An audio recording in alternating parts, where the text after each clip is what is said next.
السلام علیکم ورحمۃ اللہ وبرکاتہ۔ آج کل ہمارے معاشرے میں سر درد بہت زیادہ ہے۔ اکثر لوگوں کو میدے کی وجہ سے سر درد ہوتا ہے، تذابیت کی وجہ سے بھی سر درد ہوتا ہے، اکثر عضلاتی علامات کی وجہ سے سر درد کمی نہیں ہوتی، بہت زیادہ درد رہتا ہے۔ اکثر ہمارے معاشرے میں بلڈ پریشر کی وجہ سے بھی درد ہوتا ہے، بلڈ پریشر زیادہ ہو جائے یا کم ہو جائے اس کی وجہ سے بھی درد ہوتا ہے، اور کئی لوگوں کو شیطانی معاملات کی وجہ سے بھی درد رہتا ہے، اس لیے بہت زیادہ پریشانی ہوتی ہے۔ آج ہم سر درد کے لیے ایک اچھا وظائف لائے ہیں، وظیفہ جو آپ انشاءاللہ کریں گے، کسی قسم کا بھی سر درد ہوگا اللہ کے حکم سے اس کا سر درد ختم ہو جائے گا انشاءاللہ۔ وظیفہ نوٹ فرما لیں۔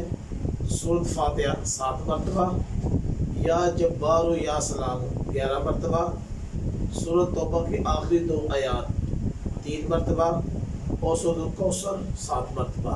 اس سے پہلے بھی 3 مرتبہ درود شریف، آخر میں بھی 3 مرتبہ درود شریف۔ انشاءاللہ یہ آپ پڑھ کے پانی دم کر کے پئیں اللہ کے حکم سے انشاءاللہ۔ اگر آپ لگاتار یہ پیتے رہیں گے دائمی سر درد بھی بالکل ختم ہو جائے گی، اگر شقیقے کی درد بھی ہو وہ بھی ختم ہو جائے گی انشاءاللہ۔ جزاکم اللہ خیر۔ السلام علیکم۔